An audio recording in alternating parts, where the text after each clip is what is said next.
नमस्कार दोस्तों, मैं हूं जितेंद्र दीक्षित। 4 पीएम महाराष्ट्र में आपका स्वागत है। दोस्तों, राजनीति में जो मंझा हुआ राजनेता होता है, जब वो कोई बात कहता है तो काफी ठोक बजा कर कहता है।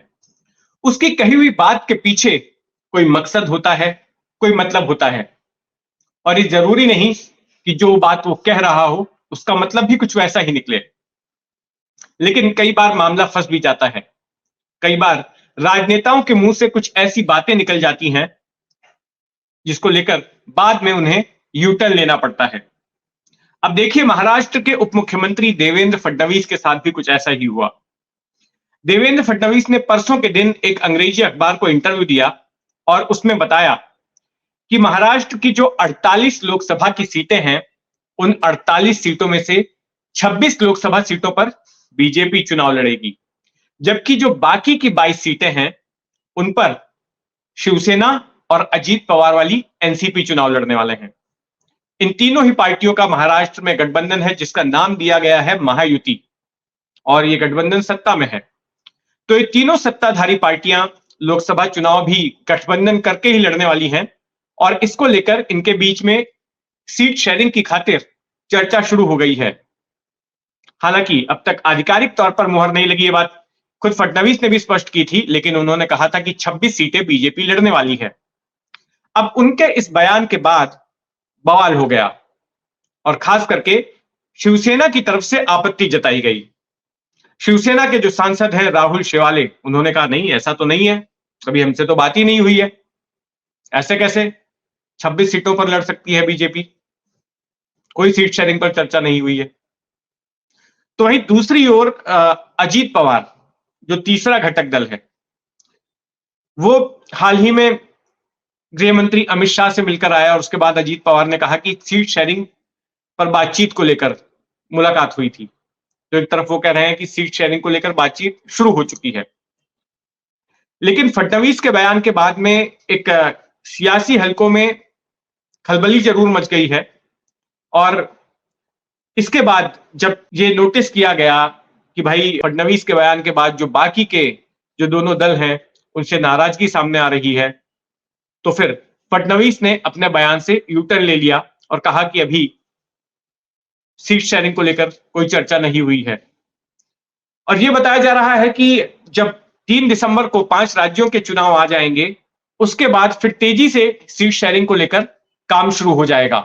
लेकिन यहां पर यह बात भी जो है कई लोगों को बड़ी पेचीदा लगती है कि अगर 48 में से 26 सीट अकेले बीजेपी लेगी, तो जो बाकी की 22 सीटें हैं, उन 22 सीटों में एनसीपी और शिवसेना किस तरह से बंटवारा करेंगी?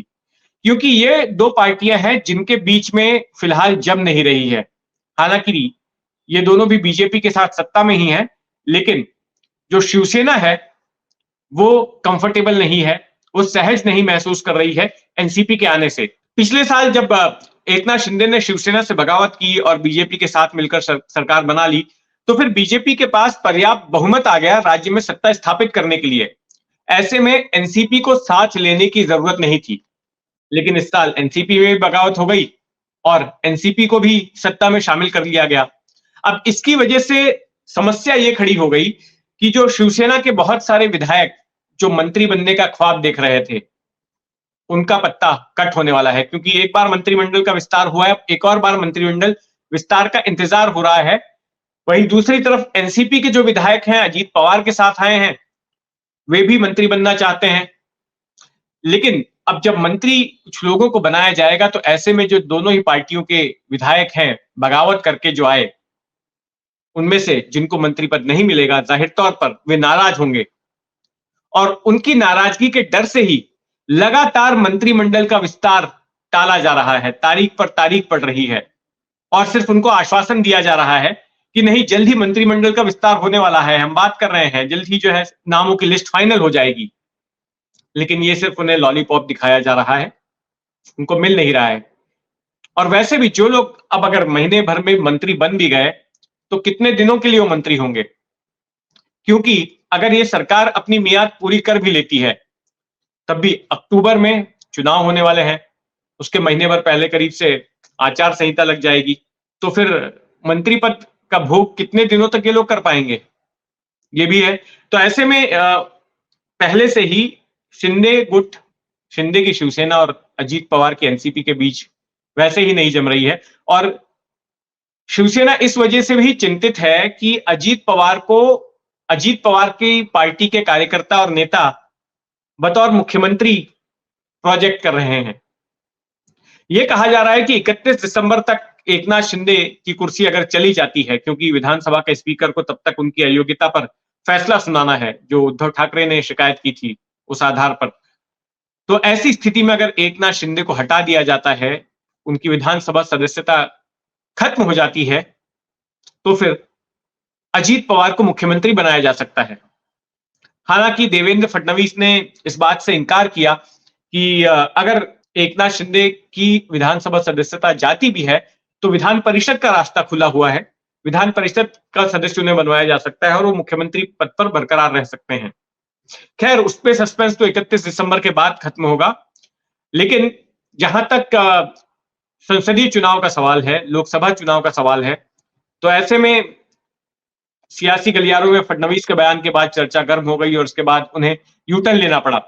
वैसे मैं आपको बता दूं कि जो 48 सीटें हैं वो उत्तर प्रदेश के बाद सबसे बड़ी संख्या है लोकसभा सांसदों की।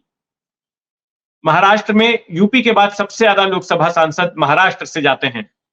और पिछले चुनाव की अगर बात करें तो पिछला चुनाव बीजेपी और शिवसेना ने मिलकर, अविभाजित शिवसेना ने मिलकर साथ लड़ा था और उनमें जो सीट शेयरिंग हुई थी उसमें 25 सीटें बीजेपी ने लड़ी थी, 23 सीटें शिवसेना ने लड़ी थी और 25 में से 23 सीटों पर बीजेपी ने जीत हासिल की थी, जबकि शिवसेना ने 23 में से 18 सीटों पर, कुल मिला के उस गठबंधन को 41 सीटें मिली थी। और इस बार इनका टारगेट है कि 45 से ज्यादा सीटें जीत करानी है। तो उसी को लेकर अभी सारी कवायद शुरू होने वाली है, बस हफ्ते भर का इंतजार है।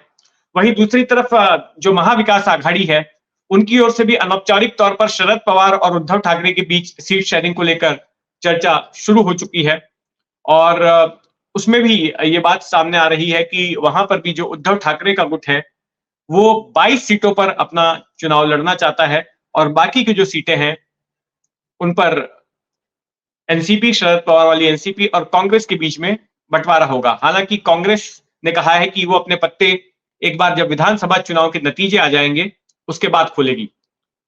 तो लोकसभा चुनाव की सीट शेयरिंग को लेकर जो कुछ भी महाराष्ट्र में हलचल होगी उस पर हमारी नजर बनी रहेगी। आप भी अपनी नजर बनाए रखें 4 PM महाराष्ट्र पर। और ये वीडियो आपको कैसा लगा, ये कहानी आपको कैसी लगी, कमेंट बॉक्स में जरूर लिखें। और अगर आपने अब तक इस चैनल को सब्सक्राइब नहीं किया है तो सब्सक्राइब कर लें। धन्यवाद।